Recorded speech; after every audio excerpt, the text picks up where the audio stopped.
नमस्ते। राष्ट्रीय स्वयंसेवक संघ की जो स्थापना वो एक विशेष परिस्थिति में हुआ, आप सबको मालूम है। डॉक्टर केशव बोलीराम हेडगेवार इसका स्थापना की है, जिन्होंने बाल्यकाल में ही अपने पिता और माता को एक ही दिन में और एक ही साथ स्मशान घाट में जलते हुए देखा।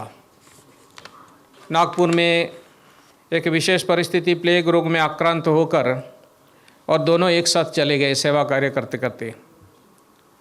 सामान्य परिवार से जन्मे और इतना ही सामान्य परिवार के कि शायद इस कक्ष में रहने वाले ऐसे एक भी व्यक्ति नहीं है कि वो इतने ही सामान्य परिवार के थे, क्योंकि घर में आने से किसी को एक कप चाय देने का स्थिति भी नहीं थी। कुआं का पानी है तो चाय पत्ती नहीं है, चाय पत्ती है तो चीनी नहीं है, और चाय पत्ती चीनी और घर में जो कुआं है उसका पानी है तो आग जलाने के लिए यानी चाय बनाने के लिए जो लकड़ी की आवश्यकता है वो भी नहीं है। ऐसा स्थिति से उन्होंने अपने बचपन में ही एक युवा बड़ा होकर क्या होने जा रहे हैं उसका कोई सारा दृष्टांत अनुभव उनके जीवन में और दिखने के लिए मिला है। पर मैं सबका चर्चा नहीं करूंगा, एक का चर्चा मैं जरूर करूंगा, क्योंकि वंदे मातरम के सार्ध 70 वर्ष 150वां वर्ष चल रहा है। रिसले सर्कुलेशन के जरिए वंदे मातरम बोलना अन्ना ही है, ऐसे उन्होंने सर्कुलेशन जारी किया। केशव बोलीराम हेडगेवार नील सिटी हाई स्कूल में पढ़ते थे, लेकिन उन्होंने इसको स्वीकार नहीं किया कि हम इस देश को माता बोलने में हमको कोई बाधा डाल नहीं सकते हैं, माना कर नहीं सकते हैं, इसलिए जो सर्कुलर है इसको मैं स्वीकार नहीं करूँगा। स्कूल के इंस्पेक्टर इंस्पेक्शन करने के लिए अपने कक्ष में क्लास में रूम में जब आए तो उन्होंने न केवल वंदे मातरम दिया, सभी विद्यालय के सभी कक्षाओं के सभी विद्यार्थियों के उन्होंने संगठित की। स्कूल इंस्पेक्टर आते ही उनको वंदे मातरम से ही उनको स्वागत की गई। स्कूल इंस्पेक्टर गुस्सा में दूसरे कक्षा में गए तो वहाँ भी वंदे मातरम की ध्वनि लगने लगी, तीसरा में गए वहाँ भी वंदे मातरम की ध्वनि, यानी पूरा विद्यालय के में ही एक प्रकार से वंदे मातरम का ध्वनि गूंज रहा था। स्कूल बंद हो गई अंग्रेजों के निर्देश के अनुसार। पिता माता चिंतित हो गए कैसे विद्यार्थियों को पढ़ाई आगे चले, पर एक मध्यस्थता की, किसी ने अन्याय को स्वीकार करने के लिए तैयार नहीं हुई, तो आखिर एक बीच के रास्ता निकालनी पड़ी, यानी निकाला गया कि सबने सर झुकाकर अगर स्कूल में अंदर में प्रवेश करेंगे तो वह अन्याय स्वीकार किया जाएगा। केशव बोलीराम हेडगेवार उसको भी स्वीकार नहीं किया। विद्यालय शुरू हो गए, सारे बच्चे सिर झुकाकर स्कूल में प्रवेश की, लेकिन केशव ने उसको स्वीकार नहीं की, इसलिए स्कूल से उसको रेस्ट्रिक्ट और उनको निष्कासित की गई। तो एक युवाओं की एक छात्र जीवन में, एक बाल्य जीवन में यह प्रमाण होता है कि बालक आगे चलकर और क्या होने वाला है। क्रांतिकारी आंदोलनों में उस समय शिक्षा गुरुओं का, स्कूल के टीचर के बहुत बड़ा रोल था, इसलिए डॉक्टर मुंजे के साथ कई सारे उनके जो गुरु थे उनको कलकत्ता भेजा। डॉक्टरी पढ़ने का स्थिति नहीं थी। अगर डॉक्टरी पढ़ना ही है तो भी कलकत्ता क्यों आए, क्योंकि नागपुर से और मुंबई नज़दीक था, भाषागत भी सुविधाएं थी, लेकिन कलकत्ता में आ गए क्योंकि कारण था क्रांतिकारियों के एक प्रकार से मूवमेंट कलकत्ता में ही चल रहा था, इसीलिए उस क्रांतिकारी मूवमेंट में जोड़ने के लिए वो कलकत्ता आ गए। वास्तव में उस समय CPN बराबर प्रदेश यानी आज के मध्य प्रदेश और नागपुर मिलाकर इसके साथ क्रांतिकारियों की एक सेतु रक्षा का काम उन्होंने की। कलकत्ते में आए, यहाँ से प्रत्यक्ष रूप से क्रांतिकारी और अनुशीलन समिति में उनका जाना शुरू हो गया, भाग लेना शुरू हो गया। कोकेन चौद्धा नाम लेकर उन्होंने काम किया। उनका यहाँ से पुलिन बिहारी के आखड़ा में जहाँ से युवाओं को प्रशिक्षण दी जाती थी, प्रेरणा दी जाती थी, वहाँ पर उनका आना जाना शुरू हो गया। सारे के उस समय के सारे जितने क्रांतिकारी थे सबके साथ उनका बहुत घनिष्ठ संपर्क रहा। अपनी पढ़ाई के साथ साथ उस समय देश को स्वतंत्रता करना, यही उनका मुख्य उद्देश्य था।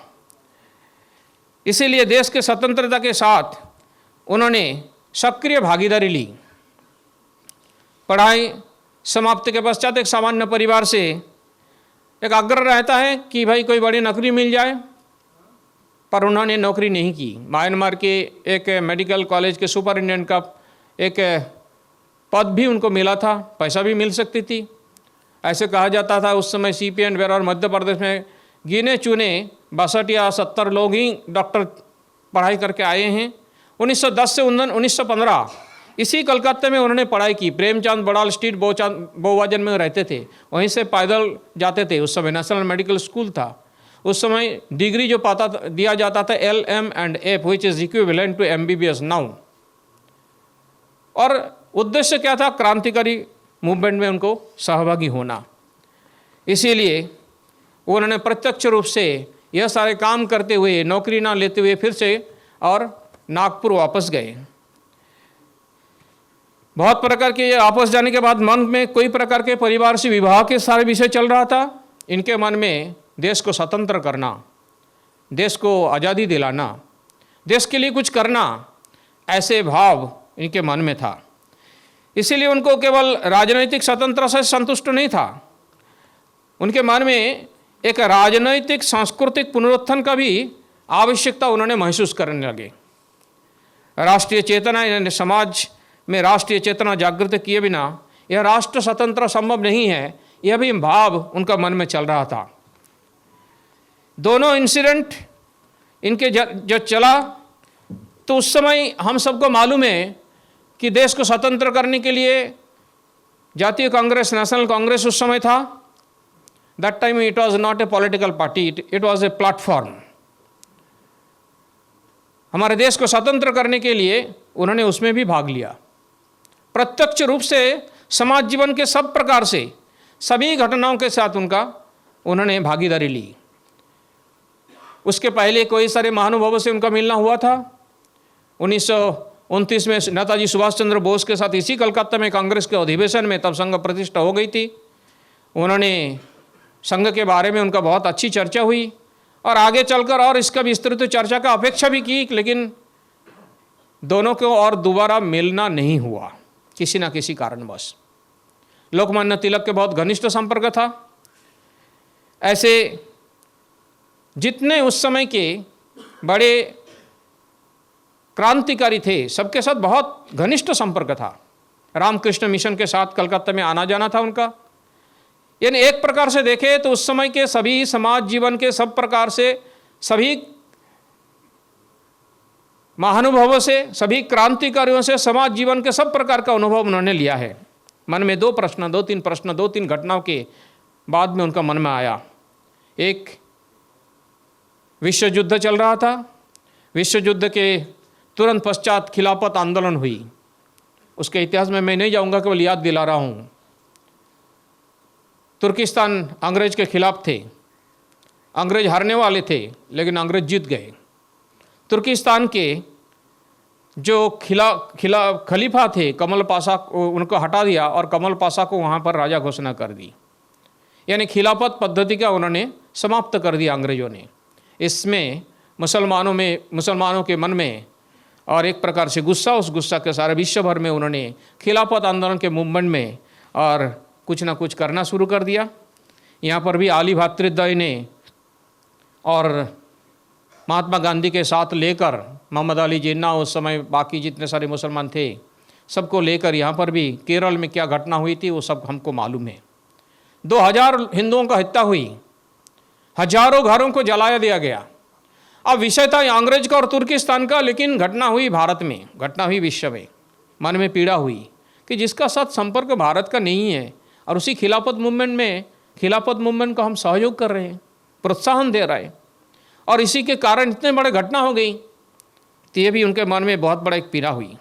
दूसरी घटना जालियांवाला बाग की हत्याकांड जो है, उसका भी आप सबको मालूम है कि ऑर्डर देने वाला जनरल डायर थे, गोली चलाने वाले हमारे भारत के थे, और एक छोटा सा पार्क में हजारों संख्या में जो भारत के स्वतंत्रता के लिए जो आए हुए थे, ऐसे भाई बहनों पर और गोली हमारे भारतीयों ने चलाया ना, भारतीयों का ऊपर चलाया। उनका मन में प्रश्न आया, कैसा है हमारे भारत के लोग ही भारत के ऊपर गोली चलाकर इतने लोगों को और हत्या कर दी। तो इसीलिए इस अनुभव में भी उनका मन में बहुत पीड़ा हुई।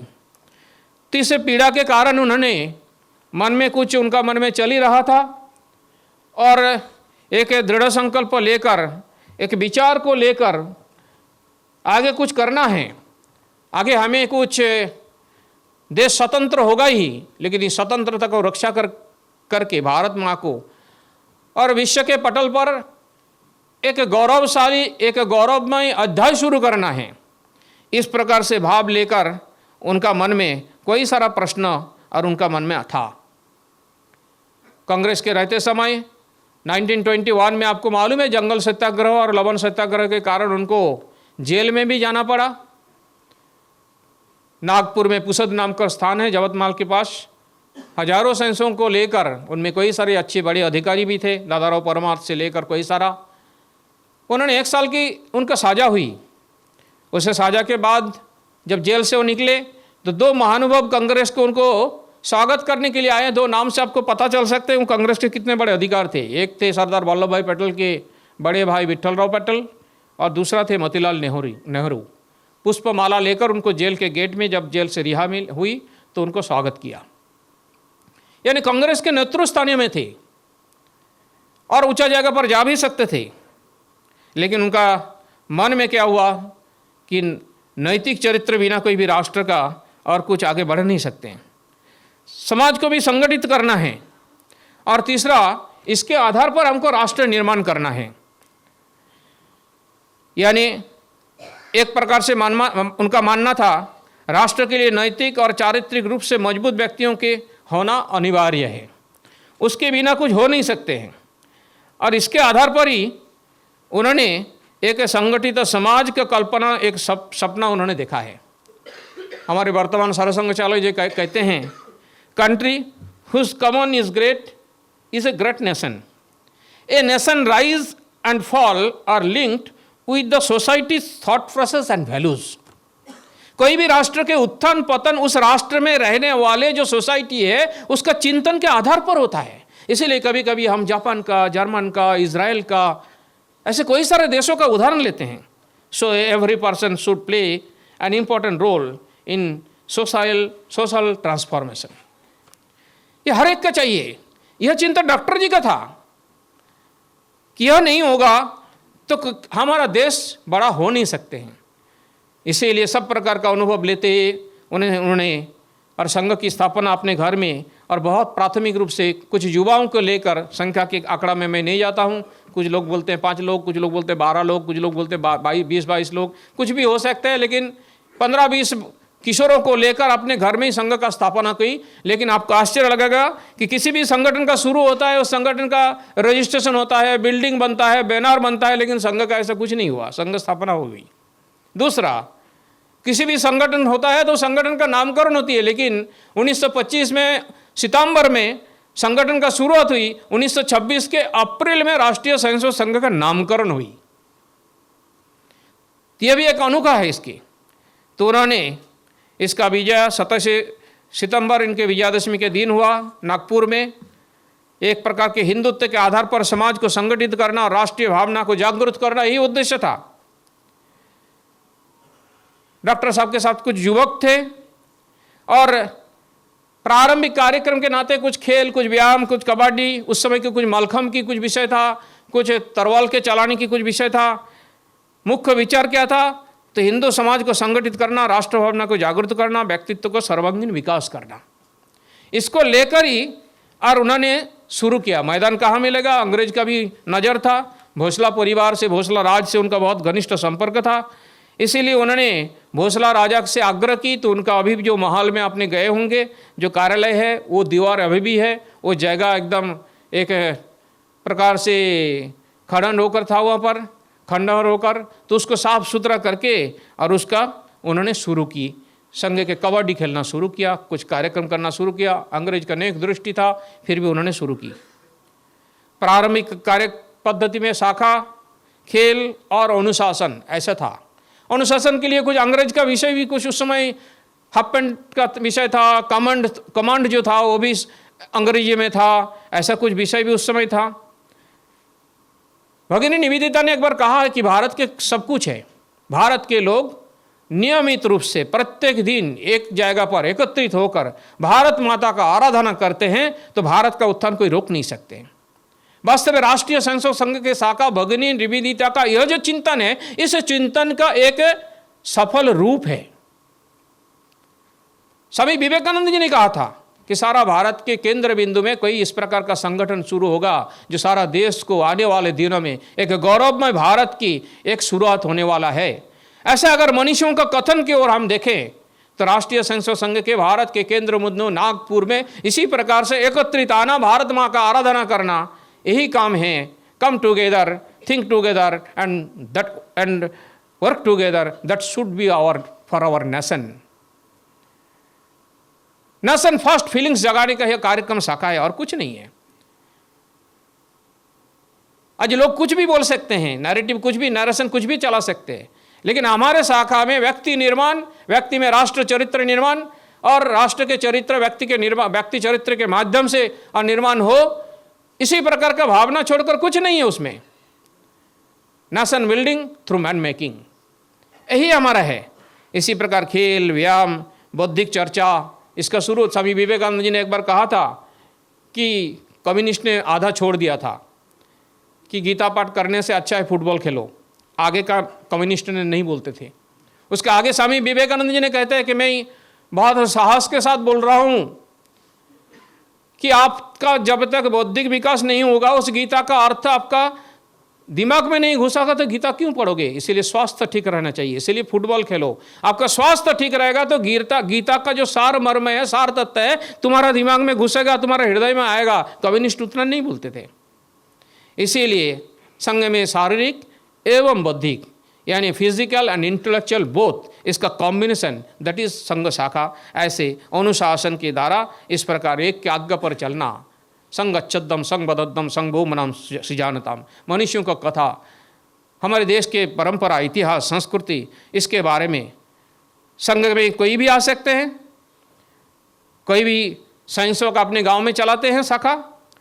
नेतृत्व संपन्न और क्षमता देने के लिए कुछ संघ के कुछ कार्य पद्धति इस प्रकार के हैं, कुछ उद्देश्य रहता है, इसीलिए कुछ प्रशिक्षण की व्यवस्था रहता है और उस प्रशिक्षण के और व्यवस्था के द्वारा कार्यकर्ता निर्माण होते हैं। जो कार्यकर्ता अपने अपने गांव में इस प्रकार के और संगठन चलाते हैं। इसी के माध्यम से संघ में आज देश में और एक बड़ा नेटवर्क और खड़ा हो गया है। अपने प्रत्येक वर्ग के लोग आए, सब प्रकार के लोग आनी चाहिए। यह पूरा हिंदू समाज हमारे घर है, इसलिए हिंदू समाज को संगठित, राष्ट्रीय स्वयंसेवक संघ समाज में अलग कुछ पहचान लेकर कुछ करना नहीं चाहा। सारे समाज को संगठित करने की आवश्यकता महसूस की। इसलिए डॉक्टर साहब की अनोखा पद्धति उन्होंने अपने जीवन काल में ही उन्होंने दिखा कर गए। सिंधु हिमाचल 1940 उनका जीवन अवसान के पहले उन्होंने देखा कराची, लाहौर से भी और बंगाल से भी और सारे देश के सभी प्रदेशों से तृतीय वर्ष करने के लिए और नागपुर में आए। अपने जीवन में उन्होंने एक छोटा भारत के स्वरूप उन्होंने देख कर गया है। 1940 में उन्होंने, उसी समय शाखा केवल 500 थी, लेकिन संघ के स्वयंसेवकों की एक बहुत बड़ा एक टोली निर्माण हो गया था। विशेष करके आज के जो पाकिस्तान है, उस पाकिस्तान में उत्तर भारत में बहुत अच्छा काम शुरू हो गया था। लाहौर में शाखा में 450 उपस्थिति रहती थी। एक लाहौर शाखा में 35 प्रचारक निकले थे। लाहौर, कराची, सियालकोट, ऐसे सभी स्थानों पर। बांग्लादेश में थोड़ा सा शुरुआत हुई थी।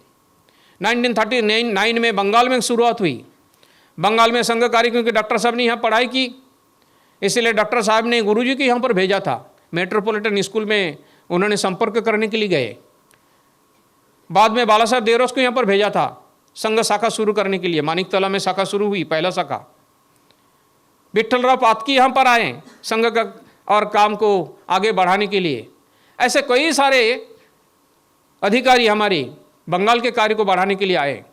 फिर दर्जीपाड़ा में शाखा शुरू हुई और पश्चिम कलकत्ते के बाहर नवद्वीप में कार्य शुरू हुई। ऐसे करते करते बंगाल में भी 1939 से और संघ कार्य का एक प्रकार से विस्तार हुई है। उस विस्तार में, बंगाल के कार्य का विस्तार में भी कई सारे और कार्यकर्ता यहाँ आए हैं। आप सबको मालूम भी उस नाम विठ्ठलराव पातकी का मैंने दिया। कल्याण आश्रम के कार्य को आगे बढ़ाने के लिए जिसका बहुत बड़ा योगदान था वसंतराव भट्ट, केशवराव दीक्षित, माधवराव बनाटी जो विदेश में काम किया, भालचंद्र गोखले, दत्तोपंत ठेंगड़ी भी यहाँ हावड़ा महानगर में काम करने के लिए आए थे, हावड़ा महानगर के प्रचारक के नाते। और कलकत्ता में उन्होंने एक गुरुजी के आगमन पर कोई सारा इस प्रकार उस समय मेडिकल स्टूडेंट, समाज जीवन के हर स्तर में उनका आना जाना शुरू हो गया था। अनंतलाल सोनी, बंशीलाल सोनी, सुनील वरण मुखर्जी, श्यामल सेनगुप्ता जिनका त्रिपुरा में हत्या हो गई, ऐसे सारे लोग यहाँ पर बंगाल के कार्यों को भी आगे बढ़ाया। भिन्न भिन्न संगठन भी शुरू हुई। इस संघर्ष का एक चैप्टर 1940 से 1975। डॉक्टर जी के कालावधि में दूसरा एक संगठन शुरू हुआ था 1936 में, वह है राष्ट्र सेविका समिति। राष्ट्र सेविका समिति ने वर्धा में एक हाउसवाइफ जिनके दोनों बच्चे शाखा में जाते थे, डॉक्टर साहब के पास आए और डॉक्टर साहब, महिलाओं में राष्ट्र जागरण नहीं होना चाहिए, वो राष्ट्र के लिए कुछ नहीं कर सकते क्या? उनको देश की कोई आवश्यकता नहीं क्या? डॉक्टर साहब ने कहा जरूर है, आप शुरू करो। वंदनीय मौसू जी 1936 में राष्ट्र सेविका समिति महिलाओं के लिए, महिलाओं के द्वारा डॉक्टर जी ने कहा तुम शुरू करो, हम आवश्यक सारे आपको जो जो आवश्यकता पड़ेगा उनका सहयोग हम करेंगे। इसलिए डॉक्टर जी के जीवन काल में 1936 में ही और यह काम शुरू हो गया था। 1940 से एक संघर्ष का कालावधि, एक प्रकार से विरोध, क्योंकि संघ का कार्य भी बढ़ रहा था और गुरु जी के ऊपर डॉक्टर जी चले जाने के बाद गुरु जी के ऊपर दायित्व अर्पण हुई। 33 साल उन्होंने सारा देश में और अपना प्रवास की और प्रवास काल में संघ कार्य को आगे बढ़ाने की हर प्रकार से उन्होंने प्रयास की। इस समय देश विभाजन के सारे कालखंड, जगह जगह स्थान स्थान पर हिंदू मुसलमान में भेद, देश को टुकड़ा करने का साजिश, ऐसे कोई सारे प्रयास शुरू हो गया था। इसीलिए दो प्रकार की संघ कार्य को विस्तार और साथ ही साथ इस प्रकार का जो माहौल तैयार हो गया था, देश को स्वतंत्रता, लेकिन देश को विभाजन के द्वारा स्वतंत्रता, यानी धर्म के आधार पर देश के और विभाजन, ये दोनों एक साथ को संभालना बहुत कठिन काम था। देश के विभाजन के समय क्या हुआ वो सब आपको मालूम है। 1947 में हमारे देश को आज़ादी तो मिली, लेकिन देश 3 टुकड़ा हो गया, जिसका एक बहुत बड़ा हानि बंगाल का है, पंजाब का है। आज के पूर्व बंग में यानी बांग्लादेश में संघ कार्य शुरू नहीं हुआ था, लेकिन पंजाब में बहुत अच्छा काम शुरू हुआ था। इसलिए पंजाब रिलीफ सोसाइटी के नाम पर हजारों लाखों स्वयंसेवक वहाँ पर सारे हिंदुओं को सुरक्षित और पूर्व पंजाब में लाने के सारा काम किया, उनको राहत कार्य दिया, महिलाओं के उनको सुरक्षा दी। हजारों संख्या में, लाखों संख्या में स्वयंसेवक अपना जीवन बलिदान दी गई। लेकिन दुर्भाग्य कि आज के बांग्लादेश पूर्व बंग में संघ कार्य जस्ट शुरू हुआ था, थोड़ा सा एक कोना में पूर्व बंग से आए हुए हैं, इधर से सारे जो हिंदू हैं, उस समय एकनाथ जी रानाडे यहाँ पर क्षेत्र प्रचारक जी वास्तुहारा सहायता समिति का गठन उन्होंने की।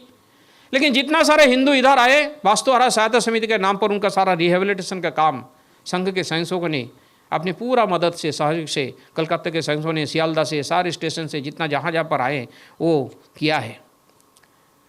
इस प्रकार का वातावरण में संघ के कार्य को आगे बढ़ाना बहुत कठिन था। संघ के स्वयंसेवक जी जान लगाकर कितना स्वयंसेवक चले गए वो बता नहीं सकते किस प्रकार से गए, हिंदुओं की सुरक्षा के लिए, क्योंकि वही शाखा से सीखा है। सारा हिंदू समाज हमारे परम आत्मीय है। इसी दृष्टि से एक प्रकार ये भावना से और कार्य चलता रहा। 1947 के विभाजन में राहत कार्य, सुरक्षा और पुनर्वास तीनों साइमल्टेनियसली चलाना पड़ा। यानी जो मैंने व्याख्या किया आपको, ये तीनों का कैसे करें। जिस लाहौर में, कराची में, यानी आज के पाकिस्तान में संघ शिक्षा वर्ग लगी थी 1940 में, 1939 में डॉक्टर जी भी गए थे। 1560 शिक्षक स्वयंसेवक और उस शिक्षा वर्ग में थे, गुरुजी भी गए थे। 1940 में गुरुजी का जाना हुआ, डॉक्टर साहब जा नहीं पाए। लेकिन जो माहौल तैयार हो गया था, संघ शिक्षा वर्ग पूरा संपूर्ण नहीं हुआ है। इतना काम आगे बढ़ रहा था। इसलिए तीनों कार्य को आगे बढ़ाना एक प्रकार से चैलेंज था। उस चैलेंज में भी संघ कार्य आगे बढ़ने लगे। 1948 में गांधी जी का हत्या, उसका आरोप संघों पर आए और उस आरोप के परिणाम स्वरूप क्या हुआ है, वो पहली अग्नि परीक्षा पुस्तक आप सबको पढ़ने चाहिए। उस पुस्तक के जो उन्होंने प्रत्यक्ष रूप से उसका अनुभव लिया उसमें थे, उनका अनुभव इतना कठिन था, इतना क्रूरतापूर्वक संघ के सैनिकों के ऊपर अत्याचार हुई कि आज सोच नहीं सकते हैं। जिस जेल की क्षमता थी 55 लोगों की, उस जेल में 600-700 लोगों को ठूस ठूस कर भरा गया था। नेकेट, बहुत ठंडा में 5 डिग्री 4 डिग्री टेम्परेचर में उसको उल्लंघ करके नेकेट अवस्था में बाहर में सारा रात्रि उसको बैठा कर रखते थे। पीट पीट कर सारा शरीर में उनको हाथ पैर टूट कर लॉरी में भरकर गंभीर जंगल में अंधेरा में बालू और मिट्टी जैसे गिराते हैं, अनलोड करके आ जाते हैं। उनको मालूम नहीं था हम कहाँ आए, किधर जाए। ऐसा स्थिति, मानसिक रूप से इतना यंत्रणा। जिस जेल में रहने की 50 की है, 3 टॉयलेट है। तो एक ने लिख रहा है कि मुझे प्राकृतिक के आवश्यकता पड़ी, मुझे टॉयलेट जाना है, तो सुबह 3 बजे मैं लाइन लगाता था, शाम को 3 बजे मुझे लाइन लगती थी। इस प्रकार का मानसिक यंत्रणा, जहाँ 600 और लोगों को भर दिया गया, वहाँ कैसे संभव है। गुरुजी के घर पे भी पत्थरबाजी हुई। सारा समाज हमारे विरुद्ध था। धीरे धीरे समाज को समझने लगे। इस विरोधिता में डॉक्टर साहब का रेशम बाग में जो स्मृति सौध है उसको भी तोड़ने की प्रयास की। घर में ताला लगाकर, जैसे हम सब घर में है ना, बाहर से ताला लगाकर आग लगा दी गई। जितने प्रकार का अत्याचार आप सोच सकते हैं उतने प्रकार का अत्याचार हमारे सैनिकों पर हुआ। लगभग 77,000 सैनिकों ने सत्याग्रह की, इस अत्याचार को झेला है। संघ पर गांधी जी का वल्लभ भाई पटेल नेहरू को समझाने के प्रयास की। नेहरू के एक ही आग्रह था गुरुजी के प्रति, अब देश स्वतंत्र हो गई, संघ को कांग्रेस के साथ विलय कर दो। लेकिन गुरुजी इसमें तैयार नहीं थे। डॉक्टर साहब ने उसके लिए संघ तैयार नहीं की। नेहरू को डर था कि हमारे लिए, हमारे जगह पर और कोई बैठ सकते तो गुरुजी गोलवालकर बैठ सकते, क्योंकि उस समय नेहरू को किसी सभा में 2-3 हजार लोग आते थे, गुरुजी गोलवालकर के सभा में 10-12 हजार लोग आते थे सुनने के लिए। इसीलिए उनका डर था। संघ बोरी हो गई, ट्राइब्यूनल में हार गए, फिर भी लंबे समय तक चलना पड़ा। संघ के संविधान मांगा, संघ के संविधान नहीं था। गुरुजी ने नेहरू को कहा है कि तुम्हारा 1885 में कांग्रेस की प्रतिष्ठा हुई, उसके 20 साल बाद कांग्रेस की संविधान निर्माण हुई। हमारा तो शाखा में आते हैं, खेलते, संविधान की आवश्यकता नहीं पड़ी। लेकिन संविधान, संघ की संविधान उसी समय लिख कर तैयार करके और जमा देना पड़ा सरकार को, मध्यस्थता करनी पड़ी वो करने के लिए। फिर संघ पर प्रतिबंध हटी। सब प्रकार के और अत्याचार संघ 1948 में, हम कंटकाकीर्ण मार्गम जो बोलते हैं, वास्तव में कंटकाकीर्ण मार्गम के से भी हमको बहुत प्रकार का इस प्रकार का झेलना पड़ा। 1948 में विद्यार्थी परिषद का शुरू हो गया था। श्यामा प्रसाद मुखर्जी हिंदुओं के लिए कांग्रेस के मंत्रित्व छोड़कर आ गए थे। गुरुजी के पास आए। आपको जानकारी के लिए कि 26 नंबर विधान सरणी जो है उसी समय संघ के कार्यालय के नाते लिया गया था। डॉक्टर श्यामा प्रसाद मुखर्जी, गुरुजी, अटल बिहारी वाजपेयी, जितने ज्येष्ठ सब अधिकारी, सबका आगमन वहाँ पर हुआ है। अभी भी किराए में है वो कार्यालय। श्यामा प्रसाद मुखर्जी आए गुरुजी से मिलने के लिए कि राजनीतिक संगठन की आवश्यकता है, क्योंकि 48 में संघ के लिए बोलने वाला पार्लियामेंट में कोई नहीं थे। गुरुजी ने इसका आवश्यकता महसूस की। उन्होंने कहा जरूर आप कीजिए, आपको मैं सहायता करूँगा, कार्यकर्ता दूंगा। इसीलिए और 1951 में भारतीय जनसंघ का गठन हुई, दीनदयाल उपाध्याय के साथ और कई सारे कार्यकर्ताओं को दी गई, क्योंकि राजनीति भी एक राष्ट्रवादी विचार से मजबूत होना चाहिए, ऐसे एक विचार को लेकर और यह शुरू हुई। छात्र संगठन, श्रमिक संगठन, किसान संगठन समय के साथ साथ और ये सारे शुरू हुआ। हर संगठन का विचार में नसन है। संघ ने एक ही विचार लिया है, संघ केवल शाखा चलाएगा, मनुष्य निर्माण करेगा, लेकिन वह मनुष्य समाज जीवन के जो भी अच्छा काम है, राष्ट्र हित के लिए जो भी उपयोगी है, सब काम संघ के सहयोग करेंगे। इसीलिए 1948 में और अखिल भारतीय विद्यार्थी परिषद, जिसका नारा है छात्र शक्ति राष्ट्र शक्ति, राष्ट्र है ही उसमें। भारतीय मजदूर संघ ठेंगड़ी जी ने शुरू की, BMS। अब बाकी सारे जो साम्यवादी पूंजीवादी लोगों के मजदूरों का स्लोगन क्या रहता है, चाहे जो मजबूर हो हमारे मांगे पूरी हो। लेकिन हमारे भारतीय विचार के आधार पर भारतीय मजदूर संघ का स्लोगन क्या रहता है, राष्ट्रहित के लिए करेंगे काम, काम के लेंगे पूरा दाम। राष्ट्रहित सर्वोपरि। ये एक एक संगठन राष्ट्रहित के विचार को लेकर इस प्रकार से और शुरू किया। किसानों में भी एक प्रकार से भारतीय विचार लेकर और इस प्रकार शुरू किया। अखिल भारतीय कल्याण आश्रम 1952 में शुरू हुआ। इसी समय के आगे पीछे गोरखपुर में और विद्या भारती के विद्यालय सरस्वती शिशु मंदिर भी शुरू हो गया था। रजिस्ट्रेशन आगे कुछ कालखंड के बाद इनका शुरू हुई।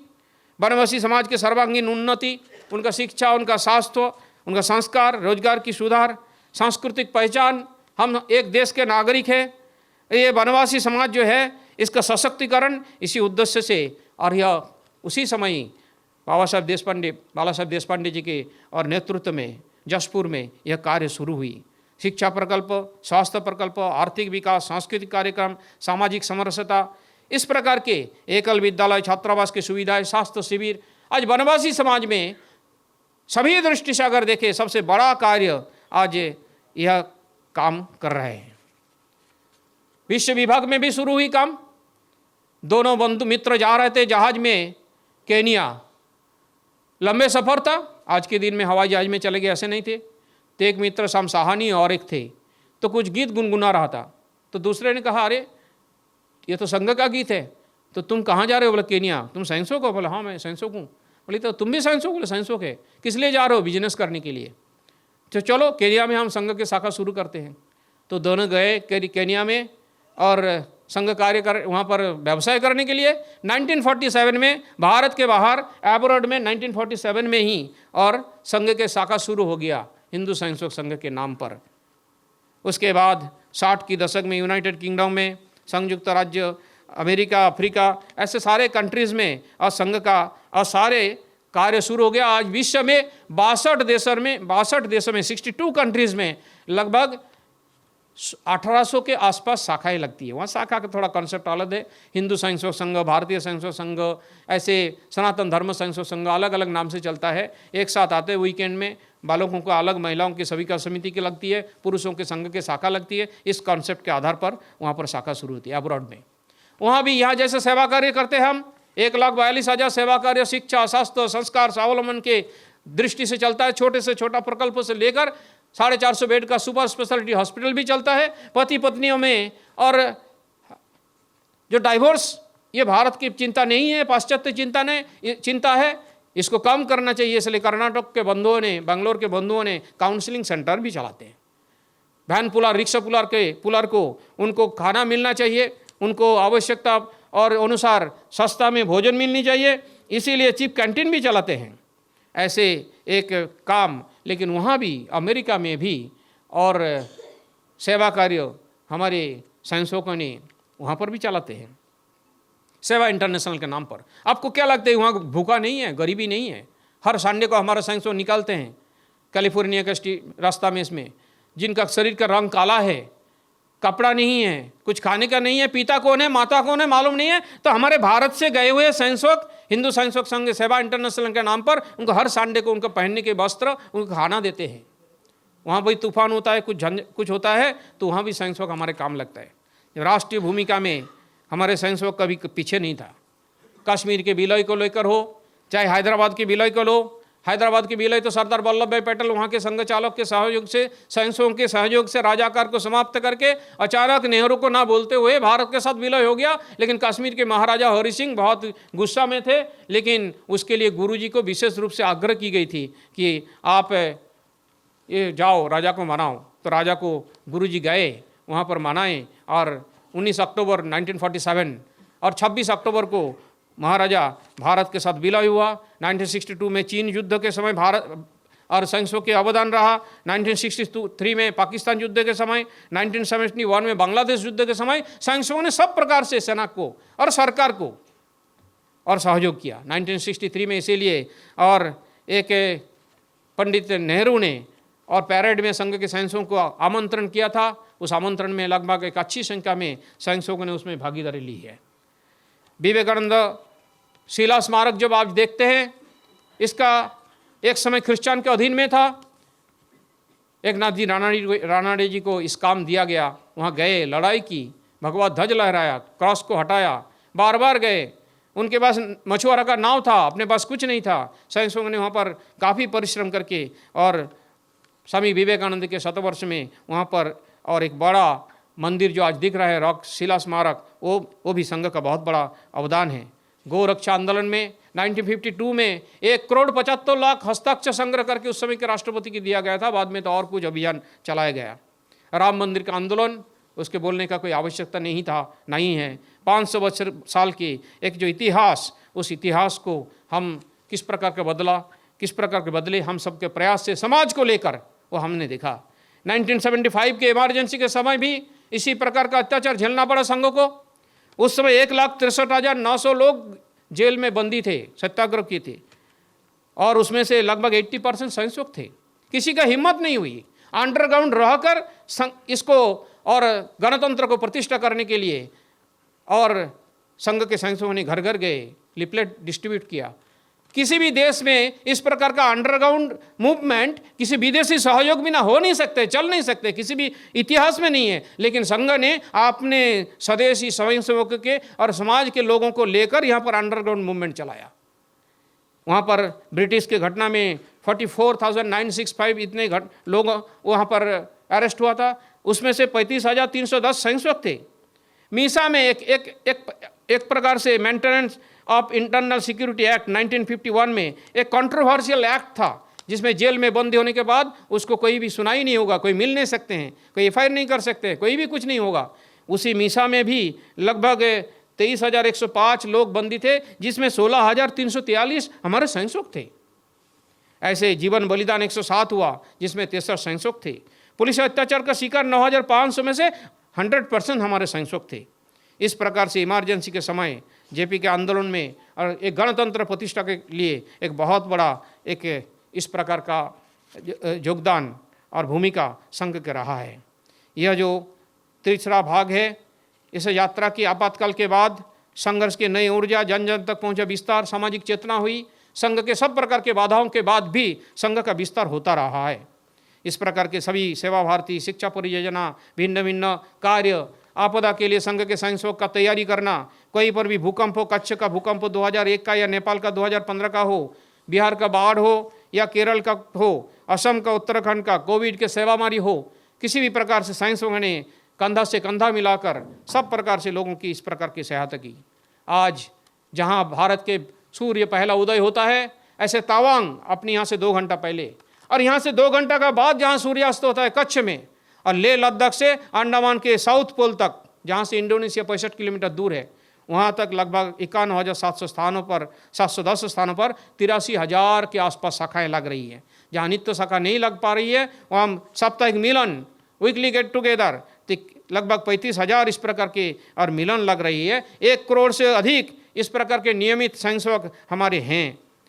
और आज 2,453 अपने जीवन के पढ़ाई लिखाई के पश्चात विस्तारक के नाते 2 साल 3 साल के नाते गया है, और अपने जीवन में लंबे समय तक काम करने के लिए, जिसको प्रचारक कहते हैं, लगभग 4,500 के आसपास। इस वर्ष नए स्वयंसेवक, जो प्रारंभिक वर्ष होता है, 2.2 लाख नए स्वयंसेवक इस वर्ष प्रारंभिक वर्ग में नए जुड़ा है। अधिकतर सब जो है वो सारे के सारे स्वयंसेवक है। अभी इस सत्र के पश्चात माननीय गुणवंत जी, आपके इस 7 वर्ष में हमने कुछ संकल्प लिया है, उस संकल्प के सारे विषय को आपके पास रखने वाले हैं। सामाजिक परिवर्तन के पहले प्रमुख आंदोलन के सारे विषय मैंने चर्चा की शताब्दी वर्ष की दृष्टि से, और संघ ने कुछ कार्यक्रम लिया है। युवाओं में जागृति होना चाहिए, युवाओं में राष्ट्रभक्ति होनी चाहिए, हिंदुत्व का चेतना आनी चाहिए, इस प्रकार के और युवा के कार्यक्रम। समाज के प्रबुद्ध लोग, सज्जन शक्ति जब तक न साथ आएंगे तब तक समाज परिवर्तन संभव नहीं है, हम अकेला कर नहीं सकते। इसलिए सज्जन शक्ति के भावना में, चेतना में हिंदुत्व आए, राष्ट्रीय विचार आए। इसलिए सज्जन शक्ति का हर जिला के अंदर में एकत्रीकरण का काम चल रहा है प्रबुद्ध वर्ग की, संगठित हिंदू समाज के लिए। इस प्रकार के कई सारे कार्यक्रम और लिया गया है। घर घर जाने की प्रोग्राम है। हम अक्षत वितरण के समय 12 करोड़ परिवार के साथ गए। हमारा टारगेट है कि 25 करोड़ परिवार तक हम संघ के वार्ता को लेकर और जाएंगे। हिंदू सम्मेलन करेंगे छोटे छोटे रूप पे, हर बस्ती में, हर खंड में, अंचल में हिंदू सम्मेलन होगा। और अंतिम में अधिक से अधिक स्थानों पर शाखा लगाने के कार्यक्रम, ऐसे 7 प्रकार के कार्यक्रम, जाति पाति बिरादरी का प्रमुखों की छोटे छोटे रूप से एकत्रीकरण, ऐसे 7 कार्यक्रम रखा गया है। संघ के बारे में समय समय पर और बहुत सारे मनुष्यों ने कुछ ना कुछ इस प्रकार के और कहा है, जिसका और संघ और अगर आप भारत का जानना चाहते हैं तो आप संघ को जानो, ऐसे गांधी जी ने कहा है। संघ की सबसे बड़ी शक्ति इसके अनुशासन प्रियता और राष्ट्रभक्ति है। बाबा साहेब आम्बेडकर 1935 और 37 में संघ की शिक्षा वर्ग में आए थे। आरएसएस के स्वयंसेवक का चरित्र और सेवा भाव अनुपम है। जयप्रकाश नारायण जो पहले संघ का विरोधी थे, उन्होंने भी कहा है, मैं आरएसएस से बहुत प्रभावित हूँ, उनका काम शानदार है। देश के सिक्योरिटी अगर सेना के बाद और कोई किसी के ऊपर डिपेंडेबल है, दैट इज़ राष्ट्रीय स्वयंसेवक संघ। ये इस प्रकार के भी और कहा। जनरल करियप्पा, केटी थॉमस एक क्रिश्चियन थे, उन्होंने भी कहा, संघ भारत के मजबूत करने के महान संगठन है। आरएसएस एक अनुशासित और समर्पित संगठन है जो समाज के लिए महत्वपूर्ण कार्य कर रहे हैं। रतन टाटा प्रतिवर्ष इस प्रकार के और आते थे संघ को देखने के लिए, समझने के लिए संघ किस प्रकार, मैं इतना बड़ा फैक्ट्री चला रहा हूँ लेकिन आप कैसे इतना बड़ा संगठन को चलाते हैं, मैनेजमेंट कैसे करते हो, इसीलिए वो आते थे, देखते थे। मुंबई में एक शाखा की दर्शन उन्होंने की। ऐसे बहुत बड़ी बड़ी हस्ती आजकल आते हैं, ना केवल भारत के बाहर भी लोग आज संघ को समझने के लिए आ रहे हैं। अभी 26, 27, 28 अगस्त को जो और व्याख्यानमाला दिल्ली में हुई, आपको आश्चर्य लगेगा कि वहाँ पर 35 देशों से 75 एम्बेसडर्स और डिप्लोमेट इजिप्ट, अरब, रशिया, अमेरिका से संघ को समझने के लिए आए थे। सबके साथ पूजनीय सरसंघचालक जी को और भेंट वार्ता हुई। शताब्दी वर्ष के दृष्टि से ये सारे विषय और एक प्रकार से हम सब निष्कर्ष सेवा संगठन और संस्कार के माध्यम से एक यात्रा जो चल रहा है, ये यात्रा कि 100 वर्ष यात्रा किसी भी संगठन के लिए एक बहुत बड़ा छोटी पड़ाव नहीं है, बहुत बड़ा पड़ाव है। सब प्रकार को उल्लंघन को, बाधाओं को झेलते हुए संघ आगे बढ़ रहे हैं और यह काम चलता रहेगा। जो और अनुपात डॉक्टर जी ने कह कर गए हैं, उस अनुपात तक जब तक ना हम पहुंचते हैं तब तक हमारा यह काम चलता रहेगा। इसलिए हम सब संघ के प्रति विश्वास रखते हैं, एक विश्वास रखते हुए एक निस्वार्थ भाव से जो भी काम हम कर रहे हैं, संघ जो भी काम हमको दिया है या संगठन जो भी काम हमको दिया है, उस काम को हम एक प्रकार से और मन में लेकर और हम चले, ऐसे हमारा एक चिंता है। एक जॉन एफ कैनेडी ने 1961 में उन्होंने ड्यूरिंग हिज इनॉग्रेशन एड्रेस उन्होंने उनके देश के नागरिकों को कहा था, ask not what your country can do for you, ask what you can do for your country. संघ यही सिखाते हैं। आज हम सबको यही सोचना पड़ेगा, मैं देश के लिए क्या कर सकता हूँ, देश मुझे क्या कर रहा है, क्या दे रहा है, उसकी अपेक्षा नहीं है। इसीलिए हम संघ के शाखा में देश हमें देता है सब कुछ, हम भी तो कुछ देना सीखे, यही गाथा हम गीत सबको सिखाते हैं। इसीलिए आइए इस संघ के शताब्दी वर्ष में और थोड़ा हम सब समझें, जानें और कुछ ना कुछ हम राष्ट्र के लिए कुछ ना कुछ करें, यही आग्रह करते हुए और मेरा वाणी को विराम देता हूँ। धन्यवाद।